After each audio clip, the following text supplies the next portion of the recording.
L'industrie des communications est en constante effervescence. La diffusion à grande échelle se démocratise et une véritable marée de contenu déferle chaque jour. Des tendances émergentes aux personnalités influentes de l'industrie, chaque épisode explore un sujet qui fait parler les communicateurs. Vous écoutez C'est comme ça, un balado en toute simplicité propulsé par l'équipe de Capital Image qui se veut une incursion dans l'univers de la communication, du marketing et des relations publiques.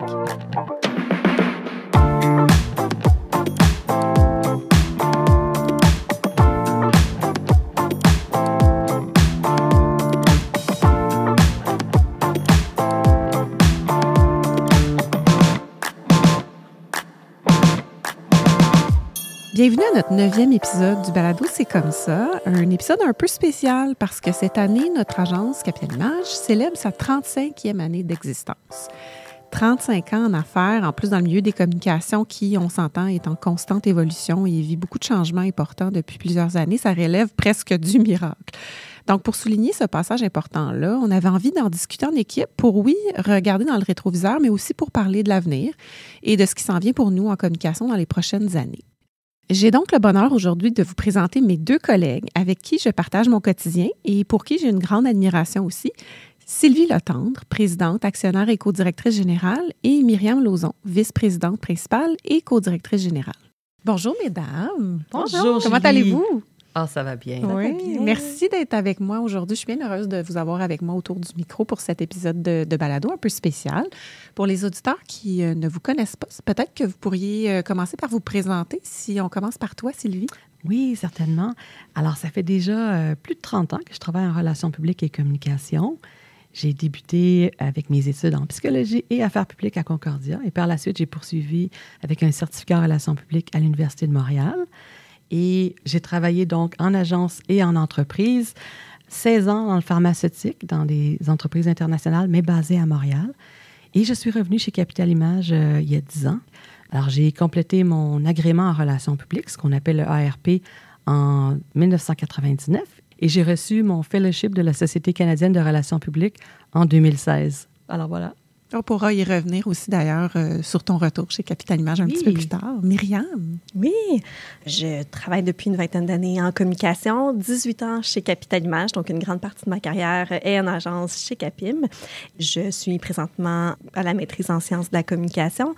J'ai reçu l'agrément en relations publiques en 2014 et j'ai été nommée Top 40 Under 40 de PR in Canada en 2018. Puis c'est vraiment un plaisir d'être avec vous aujourd'hui, mesdames. Merci, Myriam. Comme aujourd'hui, on parle des 35 ans de Capital Image et que vous êtes toutes deux à l'agence depuis plusieurs années, pourriez-vous peut-être me décrire votre arrivée à l'agence il y a quelques années? Comment ça s'est passé pour vous? Puis qu'est-ce qui vous a séduit à l'agence? En fait, chose cocasse, à mon entrevue chez Capital Image, on m'avait fait parvenir le magazine PME où est-ce que, justement, Capital Image était mis de l'avant en front page pour parler de l'agence. Et puis, on parlait justement de l'ADN, des valeurs de l'entreprise. Et ça m'avait vraiment charmée, surtout mon entretien aussi avec les gens lors de l'embauche, entre autres avec toi, Julie. J'avais bien aimé, justement, l'ambiance de l'équipe, les valeurs de l'entreprise.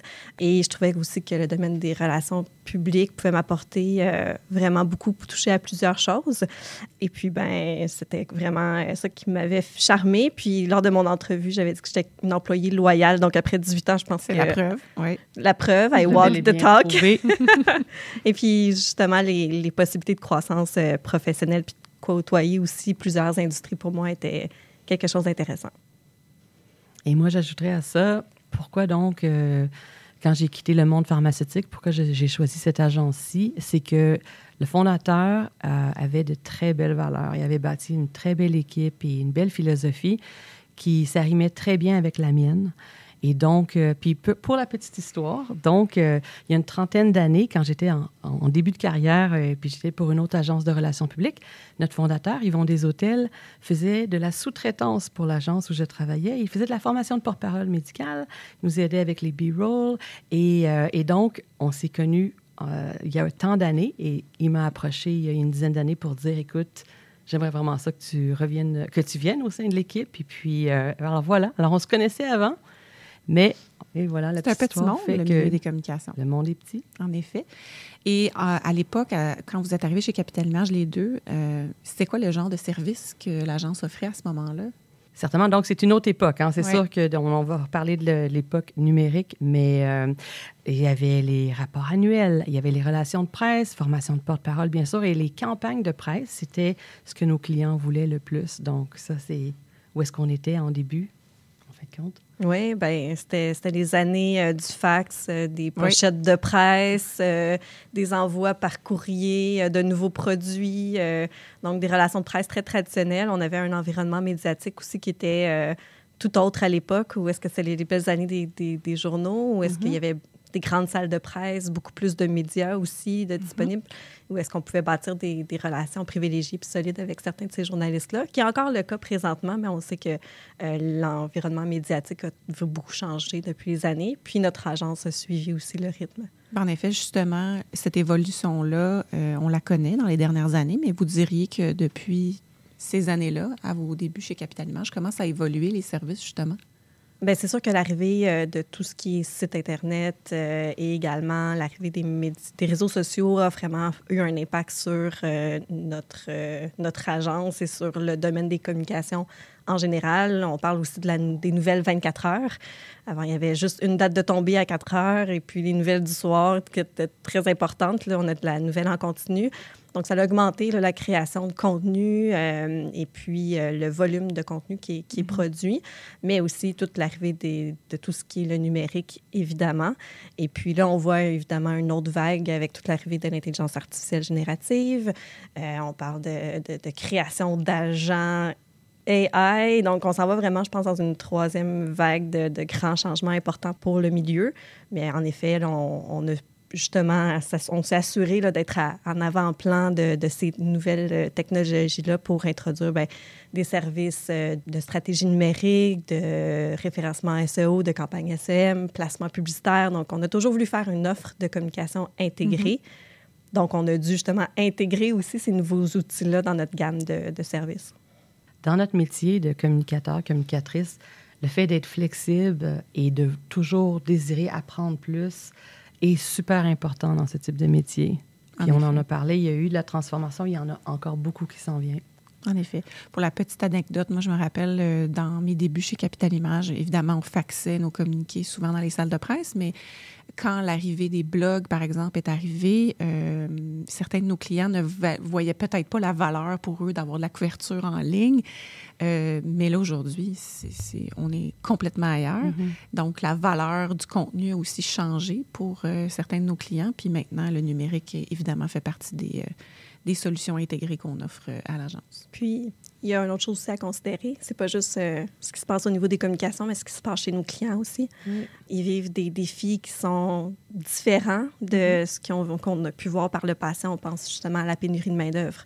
Ça a fait en sorte qu'on a fait beaucoup plus de marketing, de marque employeur pour... Les communications internes aussi. Oui, pour nos clients. Puis la communication interne aussi, le télétravail, puis l'utilisation des outils numériques collaboratifs à faire en sorte que les gens produisent beaucoup de contenu. Donc, on a beaucoup fait aussi au niveau de communication interne pour nos clients récemment.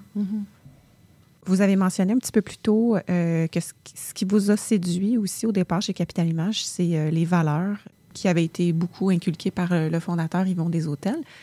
Qu'est-ce que vous diriez aujourd'hui qui guide justement ces valeurs-là chez Capital Image? Puis est-ce que ça a changé depuis 35 ans?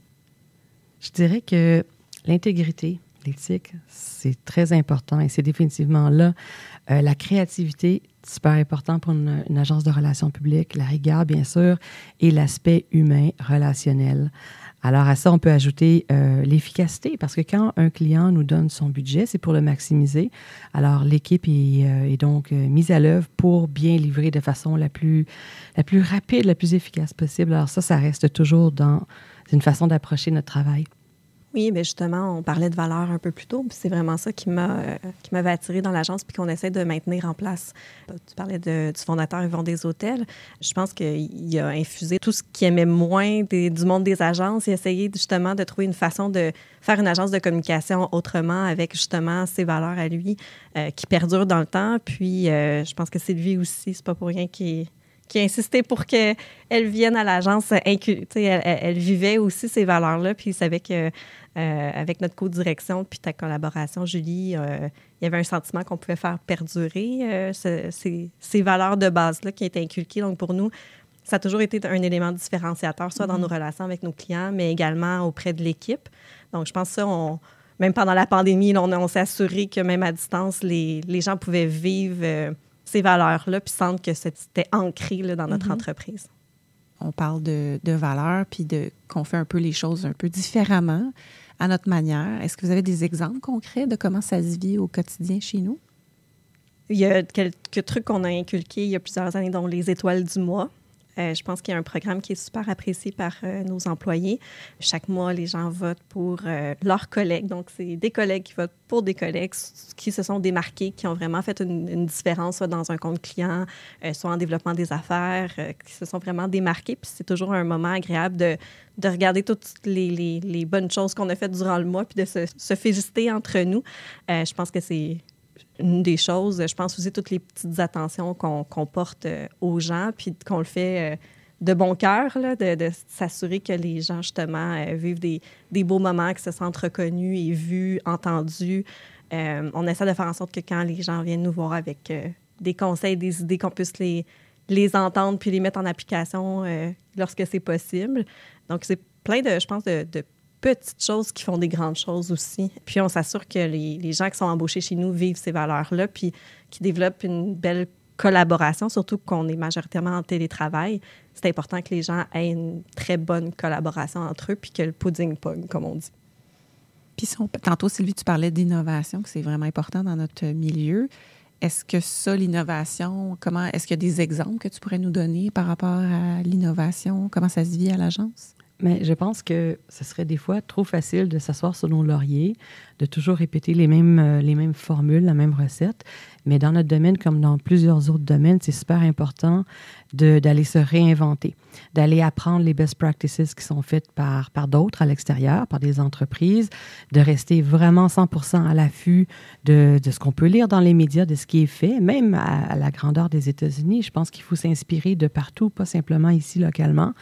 Et donc, je dirais que ça, c'est l'approche. L'approche, c'est de ne pas viser le statu quo, mais de toujours penser à comment est-ce qu'on fait évoluer un concept, comment est-ce qu'on rend ça meilleur et encore plus adapté pour chaque client.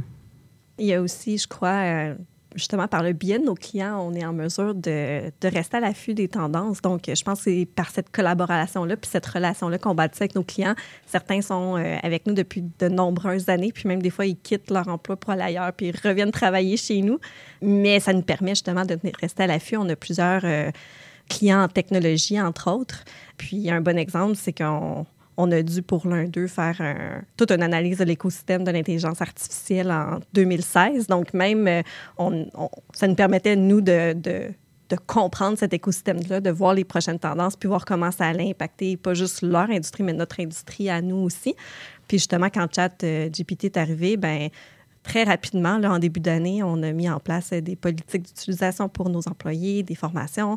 On s'est assuré d'informer nos clients de qu'est-ce qui se passait, est-ce qu'il fallait qu'ils mettent un plan de gouvernance, comment ça allait avoir un impact sur leur entreprise, sur les communications. Donc, de par aussi notre travail avec nos clients, ça nous permet aussi, nous, de rester tout le temps, comme on dit, on top of our game. Là. On est des consultants, on est là pour les conseiller. Donc, nous aussi, il faut qu'on reste à l'affût de ce qui se fait de mieux dans notre industrie, mais dans la leur également. C'est vraiment intéressant, Myriam, ce que tu apportes. Au niveau de l'intelligence artificielle, il y a un élément très important qui est l'éthique. Et dans notre pratique en relations publiques, évidemment, l'éthique est extrêmement important. Comment vous définissez justement l'éthique dans notre profession? Et ma question est en deux volets. Donc, comment définissez-vous l'éthique dans notre profession? Puis, en quoi elle est importante aussi pour vous personnellement?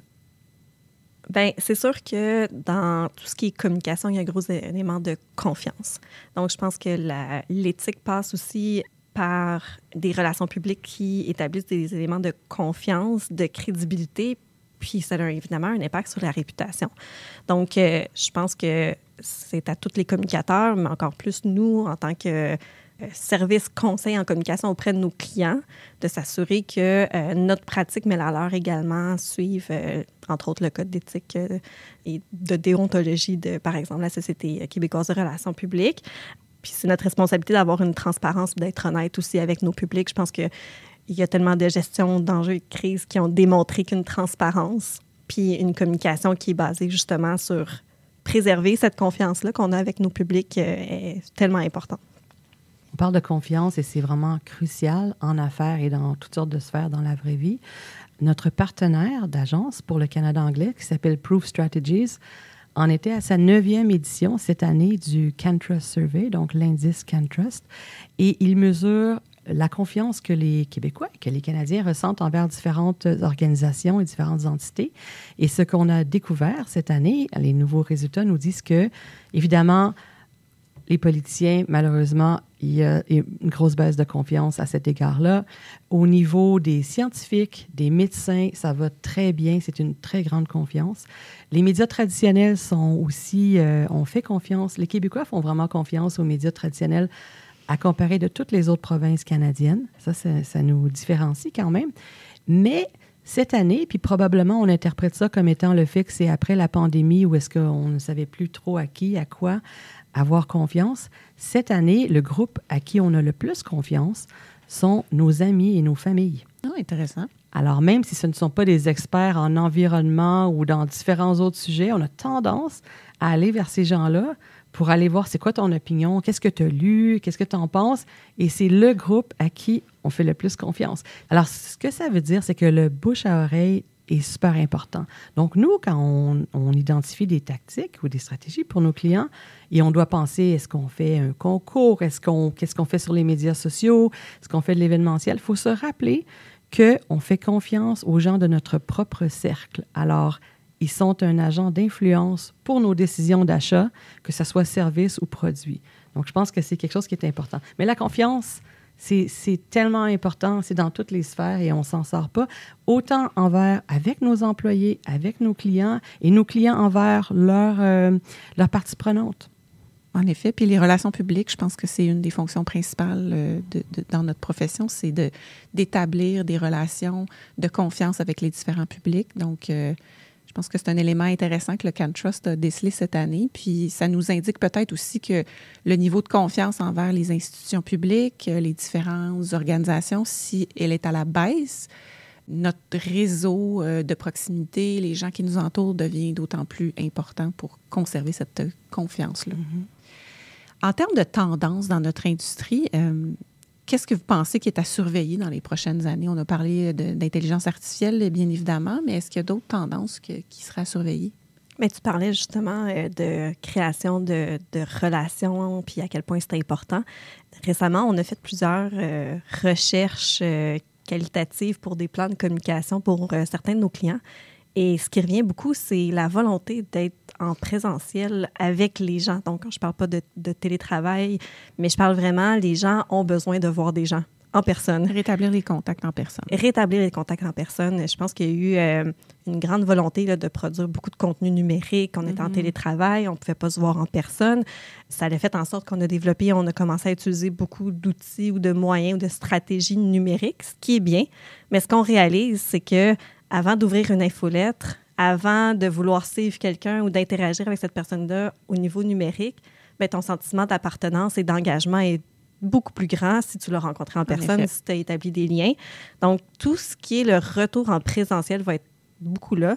Il y a beaucoup d'études aussi qui ont été faites sur des pays qui ont introduit le télétravail avant la pandémie, puis on voit qu'il y a une courbe d'insatisfaction qui s'installe déjà au niveau du télétravail. Donc, nous, on est encore, je pense qu'on surfe un peu sur la lune de miel, mais il va y avoir prochainement, je pense, peut-être une insatisfaction à être tout le temps en télétravail, mais ça amène aussi une différente façon de communiquer. Donc, je pense que les entreprises vont devoir être à l'affût de ça. Il y a aussi un grand enjeu de gouvernance à plein de niveaux. On l'a vu avec l'émergence des médias sociaux, des réseaux sociaux. Ça a démocratisé la création de contenu et ça a eu un gros impact. On l'a vu aussi sur les gens qui font ça comme travail, de partager des nouvelles. On voit un peu la même chose. On parlait de communication interne un peu plus tôt. On a donné beaucoup d'outils pour les employés pour créer du contenu à l'interne. Mais là, ça... Comment on gère tout ça, ce contenu-là? C'est un peu... les entreprises commencent un peu à perdre le contrôle, là, à quel point sur SharePoint, sur des outils de communication interne, perdent un peu ce contrôle-là de l'information. C'est bien que les gens l'utilisent, qu'ils partagent des données, mais il faut quand même encadrer cette communication-là. Donc, on voit vraiment... on voit ça émerger. Puis la troisième chose que je pourrais mentionner, c'est le contenu de personne. Donc, il y a une grande tendance au niveau, je dirais, réseaux sociaux, d'avoir une marque qui parle. Mm-hmm. Et là, les gens veulent de plus en plus savoir qui parle, c'est qui est derrière ça. Je pense que c'est pour ça aussi qu'il y a un grand intérêt pour LinkedIn en ce moment au niveau des profils personnels. Mais je pense que même les gens vont vouloir de plus en plus savoir qui est le gestionnaire de communauté qui est derrière une marque, qui sont les employés derrière cette marque-là. Donc, de pas seulement miser sur la personnalité de la marque, mais qui forme cette marque-là, qui est derrière cette marque-là. Là, on parlait de tendance, mais j'aurais aimé ça vous entendre peut-être au plan plus personnel et professionnel, vous, comme co-dirigeante. Qu'est-ce qui vous rend le plus fier? Si vous regardez justement toutes les années de votre parcours, là, on parle des 35 ans de Capital Image. Évidemment, vous n'êtes pas là depuis 35 ans, mais depuis un certain nombre d'années. Donc, qu'est-ce qui vous rend le plus fier, vous, comme professionnel?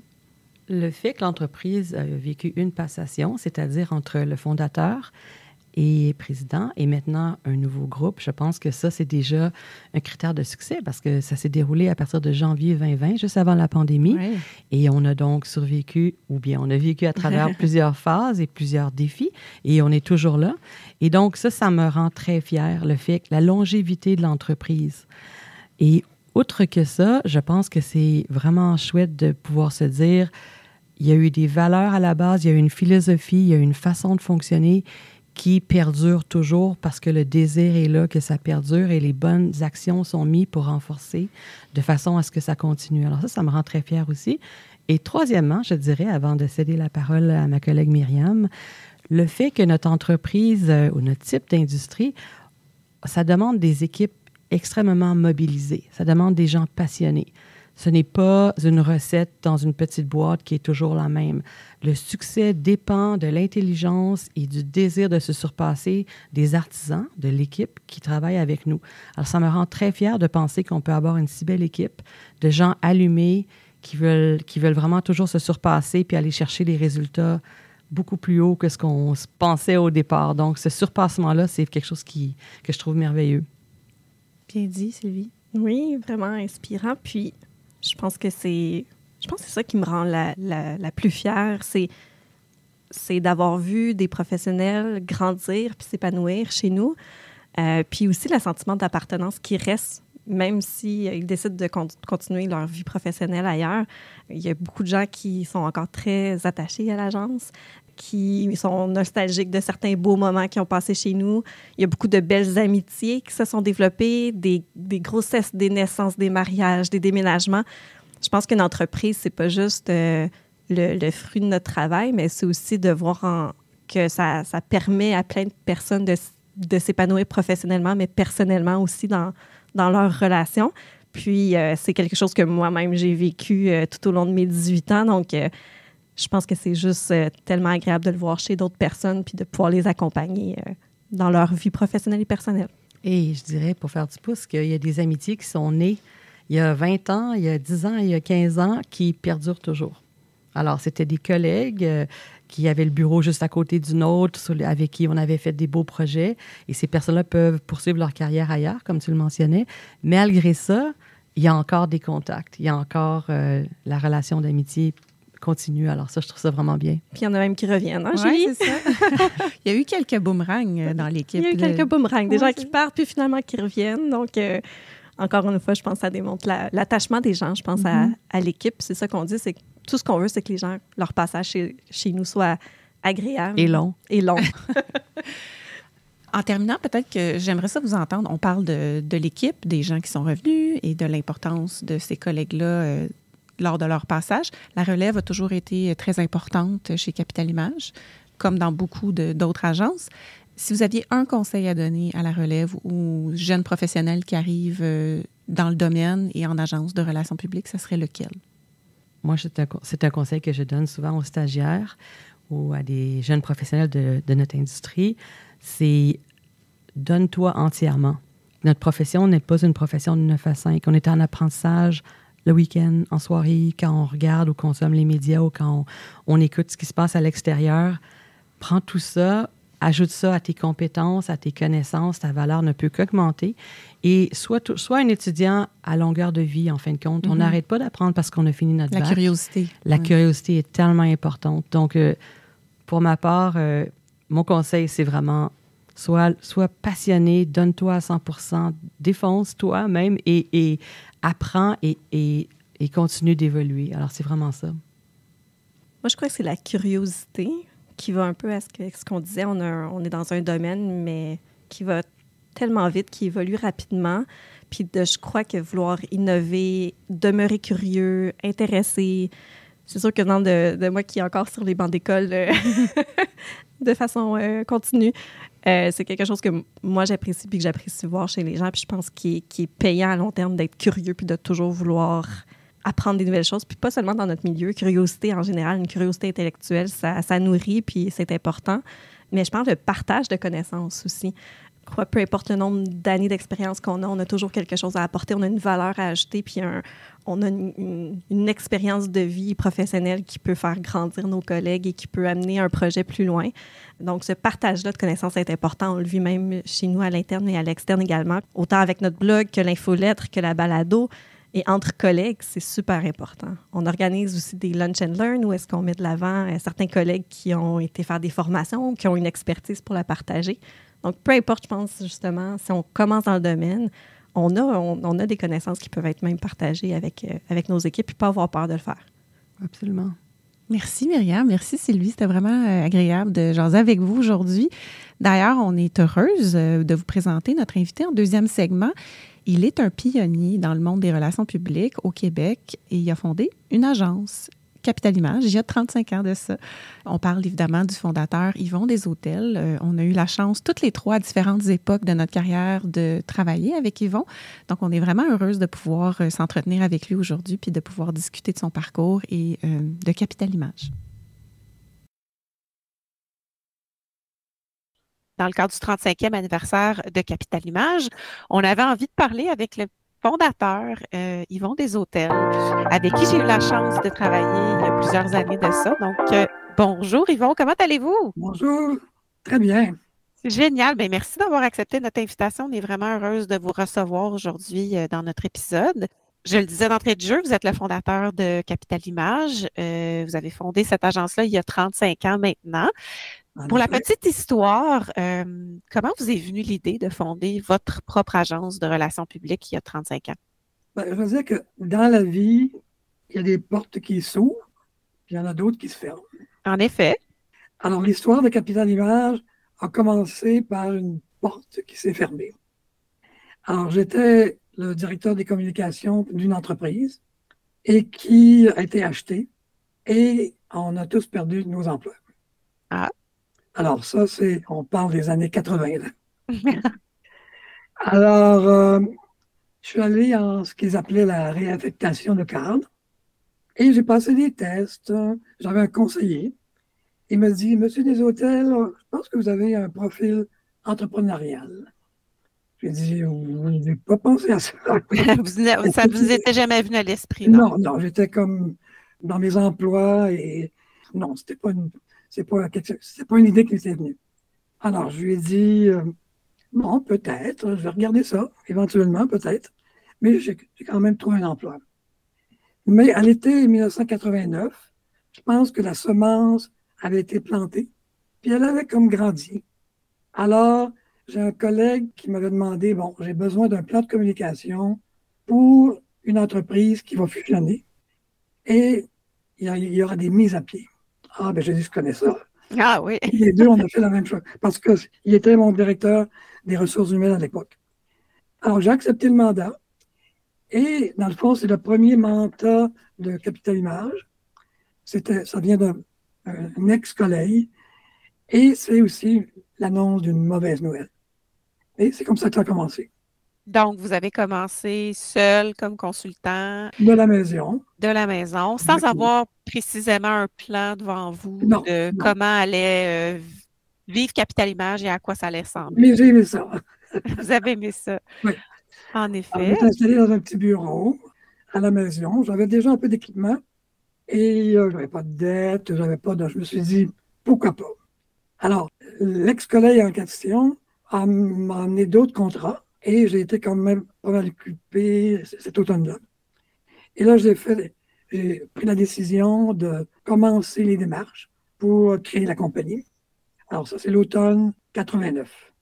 Alors, j'ai trouvé le nom de Capital Image. Je suis allé l'enregistrer au Palais de justice et je me vois encore le 2 octobre sortir avec mon certificat. Là. Et puis, ça a continué durant l'automne, début de l'année qui a suivi. Alors, pendant les 5 premières années de l'agence, j'ai vraiment travaillé de la maison. Et un peu comme vous faites maintenant aussi. Hein? En effet. Oui, en effet. Mais j'étais peut-être un petit peu avant-gardiste. Comme toujours, on le sait. Quoiqu'à l'époque, il y a beaucoup de gens qui travaillaient à la maison. Et il y avait une expression pour trouver ces gens-là, pour nommer ces gens-là, on les appelait les sous-sols. Ah oui. C'était des pigistes qui travaillaient de chez eux. Alors que certaines agences avaient quand même de beaux bureaux, etc. Alors nous, on travaillait à la maison et dans mon cas, j'avais une vue à l'extérieur. Donc, les fameux sous-sols, c'était un peu moi, mais j'étais quand même choyé. Et Capital Image, vous dites que vous avez enregistré le nom, mais ça vient d'où Capital Image? D'où vous est venue cette idée de nom-là? L'expression existe, le Capital Image, et je trouvais que c'est quand même, ça reflétait bien ce que je voyais comme étant la réputation d'une entreprise. Donc, il y a une valeur à dans ce nom-là.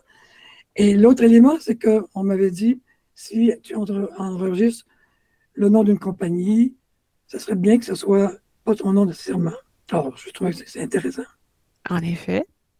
Puis pas longtemps après, quelques années plus tard, vous avez fait la rencontre de Bruce McClellan, qui est devenu ensuite votre partenaire. Comment cette rencontre-là s'est faite? Ben, ça s'est fait en 2 temps. Alors là, on parle de 1995. Alors, Bruce, à l'époque, était un vice-président d'une grande agence et eux voulaient ouvrir un bureau à Montréal. Alors, certains journalistes auraient donné mon nom à Bruce. Il m'a appelé. J'ai pris l'appel. Il m'a expliqué son projet, ce qu'il cherchait. Et bon, de mon côté, moi, j'étais déjà ma 5e année de Capital Image. Je travaillais toujours de la maison. J'avais de bons clients et beaucoup de mandats. Alors, je lui ai dit, je suis quand même satisfait vraiment de ma situation.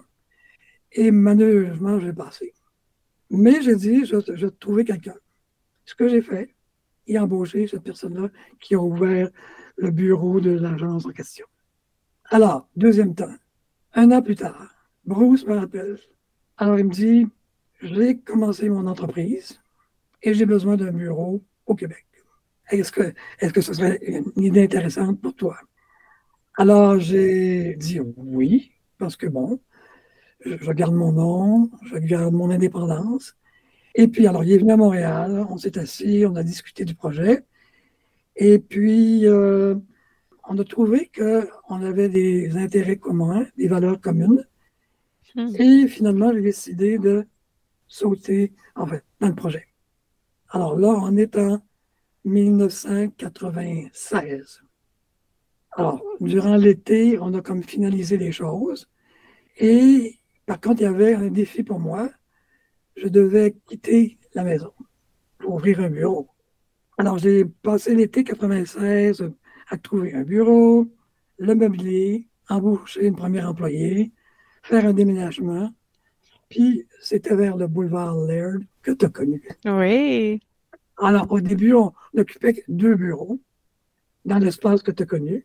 Mm-hmm. Puis, le locataire m'avait dit, ben, à mesure que vous prenez de l'expansion, ben, je vous chargerai plus.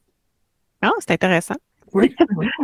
Ça vous Alors, engagez pas pour le moment dans un non, loyer non, non. trop dispendieux. Oui, tout à fait. Alors, en septembre 96, le Capital Image version 2.2 est arrivé. Hmm. Et depuis, bon, le partenariat avec Bruce c'est maintenu. Et puis, on est déjà à près de 30 ans maintenant. Oui, en effet, c'est ce que j'allais dire. C'est quand même Oui, exceptionnel d'avoir oui, su déceler, peut-être pas volontairement, mais ce partenariat-là qui allait durer plusieurs décennies, maintenant proche de 30 ans. oui, C'est assez exceptionnel, surtout dans notre industrie aujourd'hui, puis même dans le milieu des affaires, oui, carrément, oui. en effet. Donc, à ce moment-là, quel genre de service que vous offriez à l'agence dans vos tout débuts, puis même quand vous avez fait le partenariat avec Bruce? Dans les tout débuts, ben, il faut dire que moi, j'avais développé quand même une grande polyvalence dans mes emplois précédents. Alors, ça me permettait d'offrir vraiment des services qui étaient variés. Alors, principalement peut-être dans 4 catégories. Conseil en communication, c'est-à-dire stratégie, plan de communication, rédaction, évidemment, brochure, rapport annuel, discours, présentation, artistes, communiqué. Évidemment, très populaire à l'époque, toujours, et maintenant, je pense, relations médias. Mhm. Alors, on se complétait bien avec plus tard Bruce, et j'aimais beaucoup la formation de porte-parole. D'ailleurs, c'est un peu comme ça que j'ai rencontré Sylvie, Oui. parce que je faisais de la formation pour certaines agences ici à Montréal. Mhm. Et Sylvie travaillait dans une agence spécialisée dans le secteur de la santé. Alors, Madame Santé. Oui. Donc, c'est les principaux services que vous offriez à l'époque. Oui. Vous parliez un petit peu plus tôt de quand vous avez de des valeurs qui vous ont guidé, quand vous avez mis sur pied Capital Image. Pouvez-vous justement m'en parler un petit peu plus de ces valeurs-là qui vous étaient chères et importantes au départ, puis que vous avez su aussi transmettre à votre équipe au fil des années? Ben, quand j'ai créé plus formellement l'entreprise, je voulais comme avoir un esprit d'une petite famille. Et maintenant, je pense que vraiment des valeurs humaines, pas de compétition, l'entraide, le respect entre les personnes, et des choses qui étaient un peu semblables à ça aussi. En effet, puis je peux vous dire que c'est toujours bien présent chez Capital Image encore aujourd'hui. C'est vraiment des valeurs qui guident l'ensemble de l'équipe, puis on en est bien fiers. Et ça me touche beaucoup. En regardant aujourd'hui tout le chemin que vous avez parcouru comme professionnel en communication, relations publiques, mais aussi comme entrepreneur pendant 35 ans, c'est pas peu dire. Qu'est-ce qui vous rend le plus fier? Alors, ce qui me rend plus fier, vraiment, 2 choses. Certainement que ce soit 3 femmes qui aient vraiment pris la direction de l'agence. 3 femmes qui ont à cœur de perpétuer la culture de l'entreprise. Et 3 femmes qui sont engagées à maintenir la réputation d'excellence. Alors, tu en fais partie. Et il y a un autre élément aussi dont je suis très fier, c'est que Capital Image a servi de rampe de lancement de carrière à plusieurs communicateurs au Québec. Pas des centaines quand même. Oui. J'ai beaucoup de plaisir à suivre leur évolution et voir leur succès. Et puis, ben, ça me rend fier. Oui, c'est vrai que ça transparaît aussi. Vous êtes toujours en train de commenter, puis de suivre aussi les anciens collègues de l'agence, puis de les féliciter pour leur parcours. Puis on le voit sur les réseaux sociaux. Vous êtes encore très actifs, d'ailleurs, sur LinkedIn, entre autres, où vous partagez bon, des contenus, vos réflexions sur le milieu des communications. Oui, en effet, oui. Oui, tout à fait. Justement, ça m'amène à vous demander, vous avez été à même de constater l'évolution de notre profession au travers votre vie professionnelle, votre parcours comme entrepreneur. Euh, et vous avez aussi traversé plusieurs défis comme entrepreneur. À travers cette évolution-là, quels ont été les défis pour vous qui ont été les plus importants? Je dirais que, d'une part, moi, j'avais travaillé beaucoup seul. Mhm. Dans les premières années, bon, mes clients étaient à l'extérieur, mais je ne travaillais pas avec beaucoup de monde. Peut-être des physiques à l'occasion. Alors, à mesure que l'équipe a grandi, ben, j'ai dû apprendre à déléguer, à faire confiance, à motiver, à mentorer, en somme, à devenir peut-être un patron au service de ses employés et non le contraire. Ah. Puis, bon, au plan administratif, je n'étais pas une bolle, hein. Donc, j'ai dû faire mes classes dans plusieurs domaines, notamment reliés à la gestion financière de l'entreprise. Puis, heureusement, bon, j'ai eu des gens qui m'ont aidé. J'ai souvent dit, je pense à la blague, que j'avais fait l'équivalent d'un MBA terrain pendant toutes ces années. En effet. C'est tout à fait vrai comme entrepreneur que l'expérience qu'on vit au quotidien, avec tous les défis que ça implique, c'est certainement l'équivalent d'études universitaires dans plusieurs domaines. On se doit comme entrepreneur d'être polyvalent, de comprendre bien les différentes sphères de notre entreprise, puis de bien les comprendre pour pouvoir évoluer. Mais si on parlait peut-être pas juste comme entrepreneur, mais comme entreprise à travers l'évolution du domaine des relations publiques, mais aussi à travers les différentes époques que l'entreprise a traversées. Est-ce qu'il y a des moments charnières auxquels vous pensez et qui ont été peut-être des moments importants, peut-être dans l'évolution de Capital Image ou dans sa transformation? Ben, je pense que Capital Image est resté vraiment collé sur les réalités du terrain et a évolué, je pense, assez rapidement toujours, à mesure que les changements à la fois technologiques et autres se produisaient. Donc, moi, j'étais curieux, je voulais comprendre les nouvelles affaires et aussi les mettre en pratique. Et je pense que Capital Image a été, à plusieurs moments peut-être, sur la ligne de départ de beaucoup de nouvelles choses. En effet, c'est tout à fait vrai. Puis ça l'est encore aujourd'hui. Je peux le témoigner à plusieurs plans. Mais je dois dire une chose, Yvon, c'est que ce qui m'a toujours impressionné chez vous, c'est votre façon d'aborder les nouveaux défis. Vous le dites, vous avez été un autodidacte aussi. Vous aviez un nouveau défi devant vous, un nouveau client ou un nouveau service à offrir. Vous lisiez beaucoup, vous plongiez dans les livres pour apprendre rapidement sur un sujet donné. D'ailleurs, votre bibliothèque personnelle en a témoigné avec tous les ouvrages que vous avez accumulés au travers les différentes années. C'est un aspect qui m'a toujours impressionné chez vous. D'où vous vient cette curiosité-là? Est-ce que vous avez toujours été quelqu'un justement qui voulait apprendre des nouvelles choses dans la vie? Oui, je pense que oui. Et je disais aussi à l'occasion que tous les livres que j'avais dans mon bureau à l'époque, que tu as vu, reflétaient un peu le manque de connaissances que j'avais. Et c'était une façon pour moi de, comme j'aimais beaucoup la lecture, d'aller chercher ce complément d'information. Je me rappelle d'une petite anecdote. Vous m'aviez déjà raconté que vous aviez été approché pour faire la gestion de crise. Je me rappelle plus pour quelle entreprise ou organisation. Puis c'était comme la première fois que vous étiez appelé à le faire. Puis vous avez pris le défi, vous avez accepté, puis vous avez commencé à lire les ouvrages en question pour vous aider, vous donner un peu un guide sur ce genre de crise-là à gérer. Ou en tout cas, je me souviens plus, c'était. Je sais pas si vous vous souvenez de cette anecdote-là, mais ça m'avait marqué en effet, puis ça m'avait beaucoup inspiré en me disant, ben c'est ça, dans la vie, il faut toujours être en constant apprentissage, faut pas prendre rien pour acquis, puis il faut se donner les moyens d'évoluer puis de se développer professionnellement. Moi, ça m'a beaucoup animé, ça m'a motivé, et puis ça m'a permis d'acquérir différentes compétences que je n'avais pas au départ. Puis je le disais un petit peu plus tôt, vous êtes encore actif beaucoup sur les réseaux sociaux. Vous partagez, comme je disais, vos réflexions sur l'industrie des communications et des relations publiques. Justement, comment vous entrevoyez un peu l'avenir de notre profession? Je n'ai pas une boule de cristal. Certainement que dans mes 35 ans, j'ai vu quand même une multitude de changements. Dans les prochains 10 ans, il n'y a pas de doute qu'il va y avoir une accélération de ces changements-là. On pense, par exemple, à toute la répercussion de l'intelligence artificielle sur la profession. Ça va certainement avoir un impact. Alors, moi, je reste optimiste.